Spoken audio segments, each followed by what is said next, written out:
le Seigneur, je vous bénis encore une fois dans le nom précieux de notre Seigneur Jésus-Christ.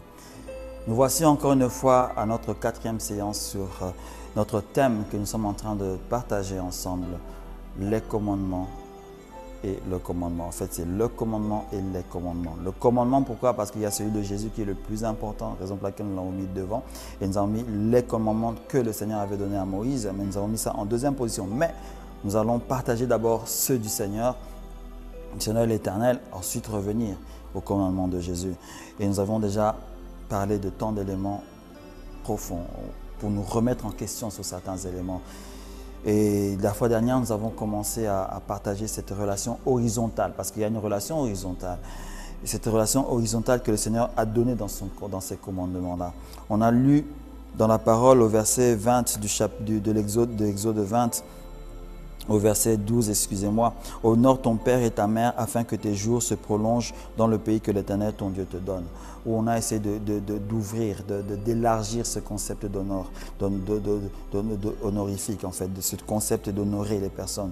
Non seulement le père, non seulement la mère, mais il y a aussi les anciens, il y a aussi les aînés. En général, c'est cela en fait, ce que le Seigneur est en train de nous dire. Toutes les personnes qui sont au-dessus de nous, nous devons apprendre à les honorer.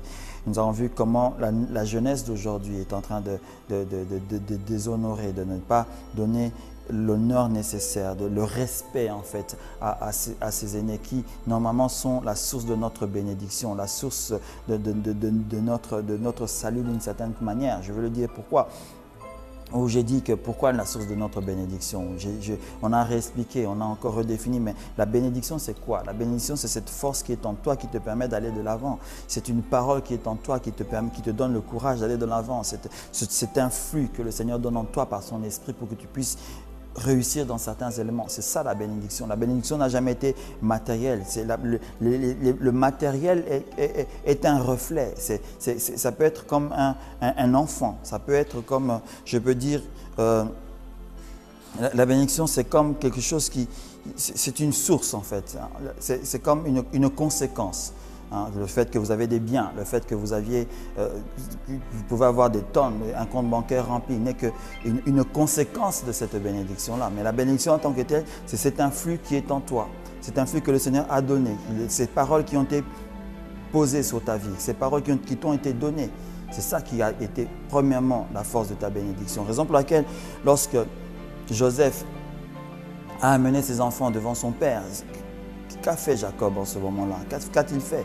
Il n'a pas pris un chèque, il n'a pas écrit un chèque, il n'a pas donné un chèque à Manassé, à Ephraïm, mais il a posé des paroles. Il a des paroles de bénédiction d'abord. Il a dit certains éléments-là. Raison pour lesquelles le Seigneur aujourd'hui dans cette étude dit que tu honores ton père, tu honores ta mère, tu honores tes aînés. Que font ces aînés en question? Ils ont connu une expérience dans leur vie, ils ont connu quelque chose de grand, ils ont connu des échecs et des réussites. Et ils peuvent te donner certains enseignements, ils peuvent te donner certaines clés pour ta propre vie. Et ces clés-là sont des bénédictions pour toi. Et qu'est-ce que tu en fais? Tu en fais quoi? Aujourd'hui, nous remarquons dans la société actuelle, nous le voyons par les films, par les séries, par tous ces éléments-là, que les enfants, les chrétiens actuels, que ce soit des enfants séculaires, que ce soit des enfants dans la chrétienté, on n'a plus cet honneur de l'aîné. On n'a plus ce respect de l'aîné. On ne respecte plus l'aîné comme tel. On le déconsidère pendant qu'il est la source de la bénédiction. Ce que l'aîné peut dire, on ne le considère pas. On croit qu'on est plus important qu'eux. Or, c'est un concept qui est vraiment erroné. Un concept totalement erroné. Nous devons essayer de revenir un peu sur certains points et certains comportements. Ces comportements-là ne sont pas corrects devant le Seigneur. Si le Seigneur a donné ce commandement-là d'honorer nos pères et nos mères et que nous définissons ces éléments-là en honorant nos aînés, en leur donnant le respect qui leur est dû, en les considérant, cela veut dire qu'automatiquement, la bénédiction ne peut que nous suivre. Nos vies ne peuvent que se prolonger. Comment ma vie va se prolonger lorsque je vais donner le respect à un aîné? Tout simplement parce que je suis en train d'essayer de vivre, d'essayer de pratiquer, de mettre en pratique ce que lui a fait, qui lui a donné peut-être un succès. Si l'échec qu'il a connu, il me dit que non, quand j'ai fait ceci, j'ai eu un échec, j'ai connu une difficulté. Ça t'a enseigné. Et ça te permet de voir et de comprendre automatiquement que lorsque tu vas te présenter devant une certaine circonstance et que tu rencontres la même circonstance que lui il a rencontrée, tu ne le fais pas afin que toi tu ne puisses pas échouer. Et qu'est-ce qui va se passer à ce moment-là? Tu vas de l'avant. Automatiquement, ta vie, elle est prolongée. Mais que voyons-nous aujourd'hui? Quand les personnes n'ont aucun respect. Vous savez que ne pas respecter l'autrui, ne pas respecter les aînés, parce que là, c'est le respect de l'aîné. Le père, la mère, ce sont des aînés. Tes grands frères, tes grandes sœurs, ce sont des aînés. Tes grands frères dans la foi, ce sont tes aînés. Le fait de ne pas les respecter, c'est un péché devant l'Éternel. C'est une faute devant Dieu.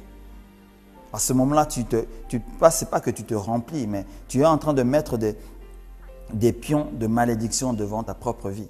Et nous avons aussi défini la malédiction en tant que telle. La malédiction, ce sont toutes ces forces, tous ces éléments qui t'empêchent de progresser, d'aller vers l'avant. Et lorsque tu ne respectes pas tes aînés, la malédiction se présente devant toi. Des circonstances contraires peuvent se présenter devant toi. Une circonstance contraire, comment pourras-tu la définir? Regarde simplement lorsque tu n'as pas accepté la parole de ton aîné. Il t'a conseillé sur un élément bien important que non, si tu fais cet élément-là, tu risques d'échouer. Mais tu dis non, moi je vais faire ce que je veux. Tu prends cet élément, tu vas quand même le faire et tu échoues. C'est une malédiction tout simplement. Tu t'es mis une circonstance négative devant toi. On t'a déjà prévenu que non, attention, cela sera une circonstance négative, cela sera une sorte de malédiction. Le mot n'est pas dit, mais l'élément est négatif. Mais toi, tu vas quand même vers cet élément-là. Et cet élément a maintenant des conséquences dans ta propre vie. Et c'est une malédiction. Ce n'est pas forcément que quelqu'un s'est agenouillé quelque part et a fait des incantations sur ta propre vie. Non. Mais dans ton comportement, dans ton refus de ne pas avoir honoré la parole de quelqu'un, de ne pas avoir honoré de la parole de quelqu'un qui aurait pu t'enseigner, qui aurait pu te donner la vie d'une certaine manière. Ne pas avoir honoré cette parole-là, tu t'es maudit aussi. Donc, en te maudissant, qu'est-ce qui se passe? Tu ne prolonges pas tes jours. Ces jours qui sont dits en tant que tels, c'est par rapport au succès de ta vie, par rapport à ta marche en ce moment-là.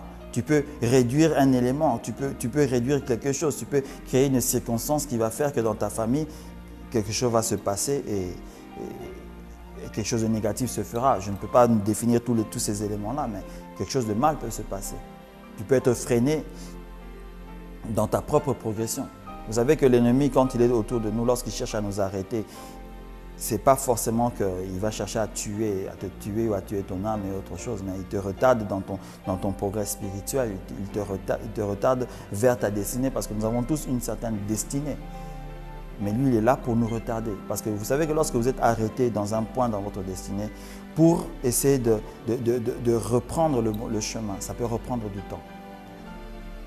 Un seul échec, une seule erreur, pas forcément ne vous sera fatale, mais peut vous retarder pendant quoi? 1 an, 2 ans, 3 ans, parce que vous avez commis simplement une seule erreur. Parce que vous n'avez pas accepté la parole d'un aîné. Et vous avez commis une erreur qui, automatiquement, vous arrête. Et maintenant, vous devez essayer de vous reconforter à nouveau, reprendre des forces et reprendre le chemin que le Seigneur vous avait donné. Mais cela peut prendre du temps. Et en prenant du temps, cela vous retarde sur votre chemin de votre destinée. Peut-être que tu devais recevoir une bénédiction avant la fin de cette année, je ne sais pas. Peut-être que tu devais recevoir quelque chose au milieu même de l'année. Mais tu as créé une circonstance dans ta vie parce que tu n'as pas voulu obéir à la parole de Dieu ou à une parole du Seigneur ou à la parole d'un aîné. Automatiquement, l'élément que tu devais recevoir peut-être en juin ou ici en décembre, tu le recevras peut-être dans 2 ans, 3 ans. Tu as toi-même retardé cette bénédiction-là, tout simplement parce que tu n'as pas voulu honorer une parole. Nous devons honorer la parole des autres. Nous devons honorer la parole surtout des aînés, forcément. Surtout de ceux qui ont une expérience dans la vie. Parce que s'ils ont eu cette expérience-là, ils n'ont pas eu cette expérience forcément pour vous, mais ils ont eu cette expérience ils n'ont pas eu cette expérience forcément pour eux, mais ils ont eu cette expérience pour les autres. Toutes les expériences que nous voyons dans la parole de Dieu aujourd'hui sont des expériences pour nous qui vivons aujourd'hui. Et si nous n'étudions pas cela, si nous ne tenons pas compte de cela, nous nous mettons sur des chemins qui seront vraiment tortueux et nous allons connaître d'une certaine manière l'échec aussi. Donc nous devons faire très attention. Cette parole qui a été donnée par rapport à ces commandements divins a une importance. C'est le point maître dans la relation avec les autres. Et lorsque le Seigneur avait donné cette parole à Moïse et qu'il l'a transmis en fait au peuple d'Israël, lorsque cette parole nous vient à nous aujourd'hui, c'est d'abord par rapport à ceux qui sont inférieurs sur ceux qui sont supérieurs. Donc ce qui veut dire que toi qui es jeune aujourd'hui, qui es en train de me suivre aujourd'hui, aie un autre regard devant tes aînés. Si tu sais qu'il y a un aîné qui n'est pas, je peux dire, un exemple, qui n'est pas à suivre, ne le suis pas. Mais si tu sais qu'il y a des aînés qui sont des exemples à suivre, suis-les. Marche à côté d'eux. Tu vas recevoir quelque chose. Tu vas recevoir quelque chose qui te permettra, toi maintenant, de réussir ta propre vie. Parce que notre but en étant ici sur cette terre, c'est déjà de réussir pour le Seigneur. Donc, nous ne devons pas chercher à être toujours en échec, à toujours échouer, toujours échouer. Nous devons chercher des éléments qui nous permettront de réussir dans notre vie. Pour Dieu, bien sûr. Parce qu'automatiquement, lorsque tu réussis pour Dieu, tu réussis pour toi-même. Donc, honorons les autres, honorons nos pères, honorons nos mères, afin que nos jours puissent se prolonger. Et ainsi, une autre parole vient. Le Seigneur, il dit à Moïse, allez dire au peuple d'Israël, dis-leur de ne point tuer. La mort. Ne tuons point. Aujourd'hui, ce n'est pas que tu vas prendre un pistolet, que tu vas prendre un couteau, que tu vas te mettre sur l'avenue et tu attends quelqu'un qui passe et automatiquement, pouf, tu le poignardes. Non, ce n'est pas ça. Mais combien de fois nous avons tué des personnes d'une certaine manière? Ici, regardons cela d'une manière spirituelle par rapport à notre vie chrétienne. Parce que lorsque nous marchons, nous devions faire attention déjà aux paroles que nous sommes en train de prononcer, aux actes que nous sommes en train de poser. Parce qu'il nous arrive normalement à détruire la vie d'autres personnes. Vous savez que c'est très facile de détruire une vie de quelqu'un. C'est très simple. Déjà, l'ennemi, il veille à ça. Lorsque tu te positionnes pour détruire la vie d'une autre personne, alors l'ennemi viendra et il sera pas ton maître, mais il sera ton aide à ce moment-là pour pouvoir vraiment détruire la vie des personnes en question. On sait très bien, la Bible nous le dit, que lui, il est là pour tuer, pour voler, pour détruire, pour faire tout ce qu'il est en train de faire. Et pourquoi tu prendrais exactement le même chemin que lui, il est en train de faire? Parce qu'aujourd'hui, nous avons des enfants de Dieu qui sont des tueurs en série, entre parenthèses. Ils sont là dans leur jugement pour déclarer la mort sur des personnes déjà. Ils sont là, en fait, on a souvent ce plaisir qu'on ne cite pas de déclarer que telle personne est en enfer, telle personne elle ne l'est pas. Donc on a ce plaisir-là, comme si c'est nous qui avons le dernier mot. Au contraire, vous allez même voir dans certains commentaires ou dans certains témoignages ou autres, des personnes parler avec une certaine joie au fond de eux-mêmes, en étant contents qu'une personne est en train de se diriger vers la mort, pendant que le Seigneur dit très bien dans sa parole qu'il ne prend pas plaisir que le méchant aille vers sa mort. Il ne prend pas plaisir en cela. Et pourquoi toi tu prendrais plaisir à une personne qui est peut-être en train de marcher d'une mauvaise manière et tu prends plaisir et tu déclares que cette personne, il faut qu'il meure, il faut qu'il paye ce qu'il est en train de faire, au lieu de prier pour cette personne-là, pour essayer de lui transmettre au moins spirituellement la vie.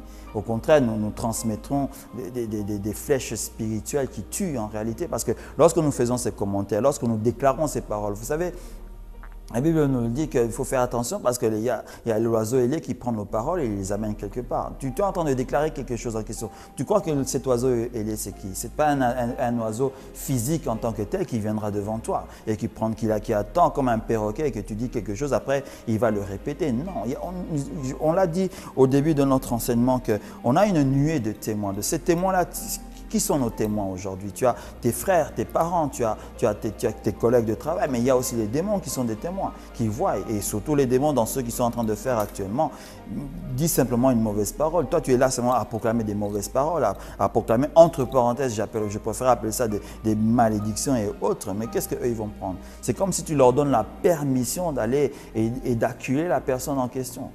Et qu'est-ce qui va se passer dans la vie de cette personne-là? Qu'est-ce qui va se passer?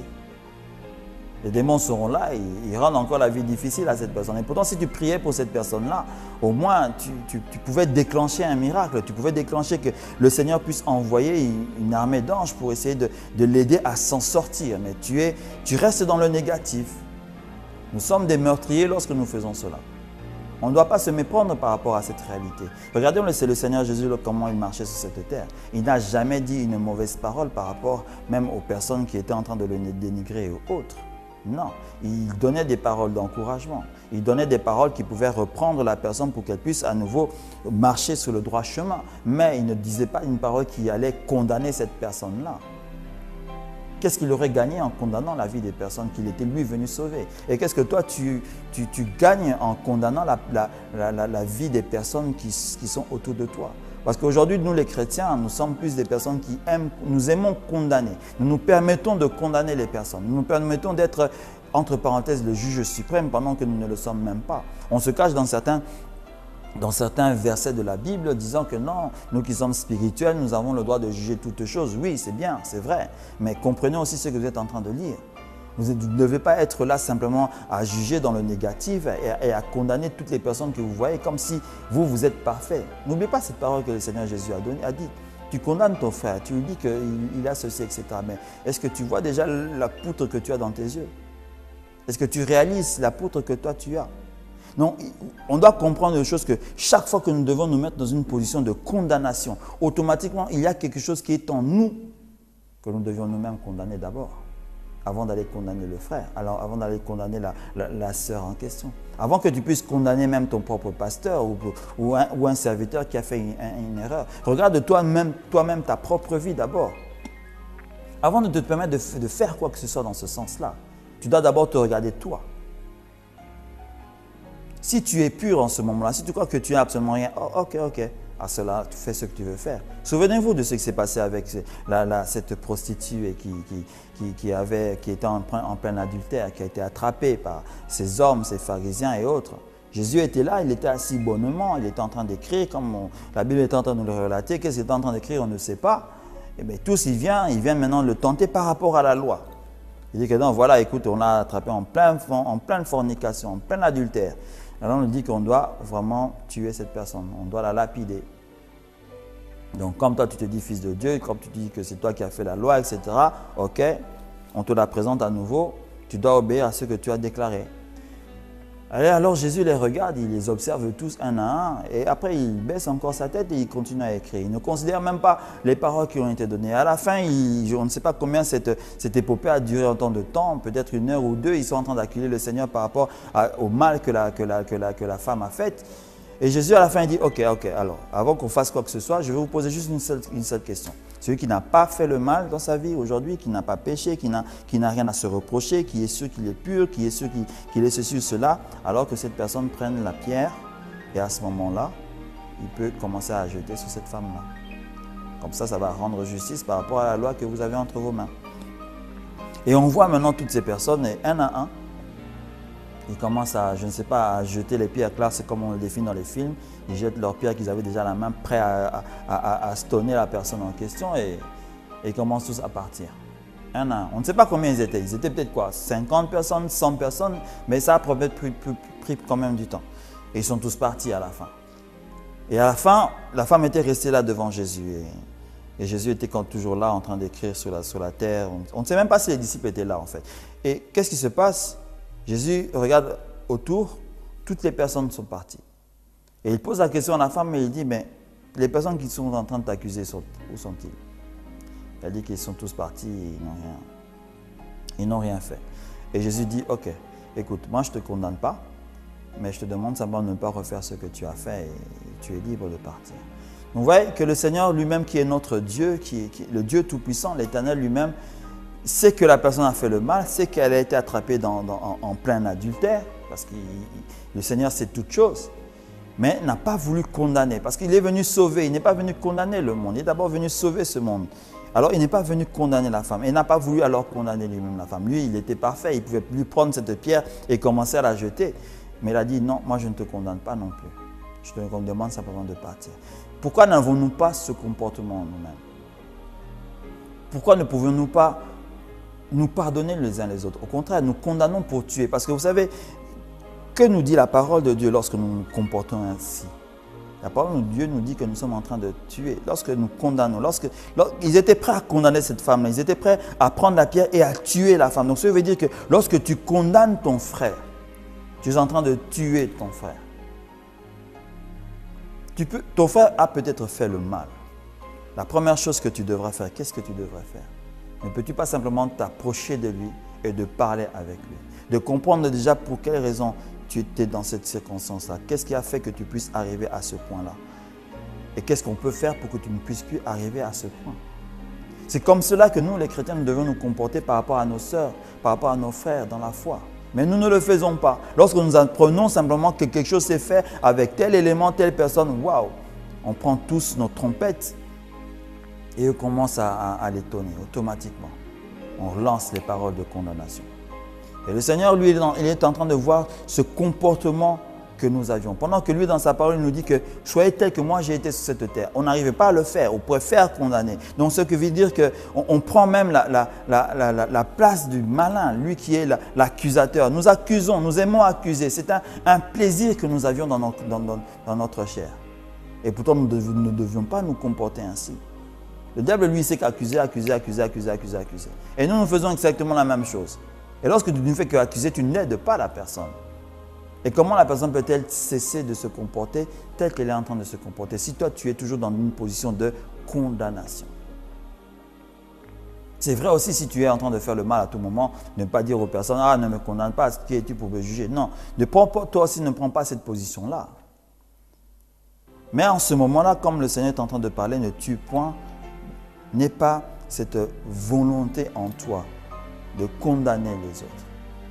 N'aie pas donc cette volonté en toi de condamner ton prochain, de condamner les personnes qui font forcément le mal. Vous savez que si tu vois que quelqu'un fait le mal à côté de toi et que c'est d'abord un frère, la première chose que tu devrais faire, toi, serait de prier d'abord pour cette personne-là. Le remettre dans les mains du Seigneur et dire « Seigneur, j'ai vu tel frère a fait ceci, je ne sais pas pour quelle raison. Il y a peut-être une difficulté. Quelque chose est en train de se passer dans sa vie. Aide cette personne-là. Tu sais que ta sœur s'est peut-être prostituée et sortie avec telle personne parce que tu ne sais pas qu'est-ce qui se passe en ce moment-là. Peut-être qu'il y a eu un besoin urgent d'argent et l'argent ne l'a pas eu. Elle est tombée dans le piège de l'ennemi directement pour avoir cet élément-là. Au contraire, tu vas directement condamner la sœur. Tu vas la traiter de ceci, tu vas la traiter de cela et consorts. Mais tu ne vas pas déjà comprendre le pourquoi. Parce que si au moins tu comprenais le pourquoi de l'acte qu'elle a posé, vous pouviez en ce moment-là prendre la décision, peut-être avec d'autres personnes, d'aider cette personne-là. Mais non, au contraire, on préfère simplement dire des paroles. Donc, c'est-à-dire qu'on préfère la tuer. En fait, parce que lorsque vous la tuez comme ça, qu'est-ce qu'elle va faire? Qu'est-ce que cette sœur va faire? Elle va continuer à vivre ainsi. Parce que vous la poussez en fait à continuer à vivre ainsi. Parce qu'elle ne voit pas l'amour du Seigneur en vous. Nous le verrons lorsque nous allons parler du commandement suprême, entre parenthèses. Parce que là, nous sommes dans les que le Seigneur a donné. Et le qui englobe toutes choses nous poussera à faire certains actes, même lorsque le mal est fait. C'est comme cela que notre Seigneur nous recommande de faire les choses. Nous devons tenir compte de ça. Nous ne devons pas oublier cela non plus. Nous devons savoir comment nous comporter lorsque le mal a été fait à côté de nous. Comment parler à la personne, comment exhorter cette personne-là. Si vous voyez que vous êtes incapable de faire certains éléments, il y a les anciens. Dans les églises, il y a les anciens, il y a les aînés de la foi qui ont peut-être une certaine expérience qui vous permettront ou qui permettra à cette personne de marcher correctement après, de prendre une nouvelle décision. Parce que c'est le Seigneur, par son esprit, qui est capable seul de relever cette personne-là. Mais essayez d'engager une conversation, essayez d'engager une force spirituelle qui permettra au Seigneur d'agir sur cette personne-là. C'est notre but. Nous ne sommes pas là pour tuer les personnes. Malheureusement, nous sommes des assassins en série, parce que nous le faisons d'une manière presque innée et tout le temps. On ne s'en rend malheureusement pas compte dans certaines circonstances. Je ne suis pas exempt de cela. Tu n'es peut-être pas exempt de cela non plus. Mais nous devions faire attention. Nous devions savoir comment se comporter dans certaines circonstances. Nous devons savoir quelle parole doit sortir de notre bouche. Nous ne sommes pas appelés à être des meurtriers. Le meurtrier, c'est le diable. Et la Bible dit très bien qu'il est le meurtrier depuis le début. Alors nous ne devons pas prendre la même position que lui. Nous ne devons pas prendre cette position-là. Nous devions faire très attention. Eh bien aimés, nous allons clôturer aujourd'hui dans cette parole avec ce conseil-là, de n'être pas des assassins. On a vu pour quelles raisons nous ne devons pas être des assassins. Nous allons nous retrouver la semaine prochaine avec la suite de cet enseignement-là qui va nous approfondir cette relation horizontale. Parce que n'oublions pas, et je vais encore le répéter pour clôturer cet épisode, que ces 10 commandements qui ont été donnés ont la forme d'une croix. Il y a une relation horizontale entre le Seigneur, entre vous et les hommes, et il y a une relation qui est verticale entre vous et le Seigneur. Et il y a un point central, parce qu'une croix, il y a un point de rencontre. Et le point de rencontre, c'est le repos que nous avons vu. Cette harmonie que le Seigneur est en train qui nous demande d'avoir. C'est ce point central-là. Et pour le moment, nous sommes encore sur cette partie horizontale qui est la relation avec les autres. Nous devons harmoniser cette relation-là. Sinon, si on n'arrive pas à l'harmoniser, ce point central n'atteint pas son emplacement tel quel. Et là, nous sommes d'une certaine manière en danger. Nous n'avons pas de bonnes relations. Nous n'aurons jamais de relation avec le Seigneur si on n'arrive pas à harmoniser cette relation horizontale avec les autres. Et là, nous sommes avec la relation avec les autres, bien sûr. On a commencé avec l'honneur des aînés. Et là, maintenant, à ne pas tuer les autres, à ne pas être des assassins.